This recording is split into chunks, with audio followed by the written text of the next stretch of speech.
The year is 1862. Amidst the chaos of the Civil War, the absence of Southern political opposition allowed the North to push through sweeping legislation aimed to developing the West. Elias Vance, unable to fight on the battlefield, was given a new weapon for his war against the land: the Homestead Act. This was a glorious promise: 160 acres of public land, virtually free, requiring only 5 years of continuous occupation and improvement. Elias's grown son, Thomas, staked his claim, a symbol of hope and freedom. However, the Homestead Act had a dark, pragmatic legislative partner: the Pacific Railway Acts. To secure the rapid construction of a transcontinental railway, critical for national unity and commerce, the U.S. government gifted the railroad corporations not just the right-of-way, but vast tracts of public land. For every mile of track laid, the companies received checkerboard squares of land stretching 10 miles on either side. This created a profound disparity. The homesteader received land with great difficulty and labor. The railroad corporations received prime land near proposed stations and sold it at high prices, instantly becoming the biggest landlords and speculators in the West. The true problem was monopoly power.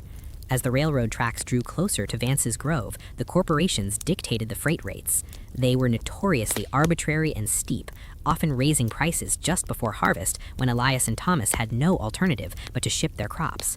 Every bushel of grain they grew had a hefty, unavoidable slice taken by the railroad, a company ironically subsidized by Elias's own taxes. Meanwhile, Elias's daughter, Clara, sought another form of policy support: the Morrill Land Grant Act of 1862. This act was designed to foster agricultural and mechanical education by granting federal land to states to fund public colleges. Clara saw the genius in the concept: knowledge against rust, science against soil exhaustion. Yet the implementation was flawed. The granted land was often sold by the states to speculators rather than directly to the poor farmers. While the colleges introduced the revolutionary concept of government-sponsored agricultural research and extension, the benefit was initially tilted toward those who could afford the time and travel to access it. Ultimately, the policies of the 1860s provided the farmers with the land and the knowledge to produce, but simultaneously handed control over the profits of that production to the monopolistic railroads. Next teaser.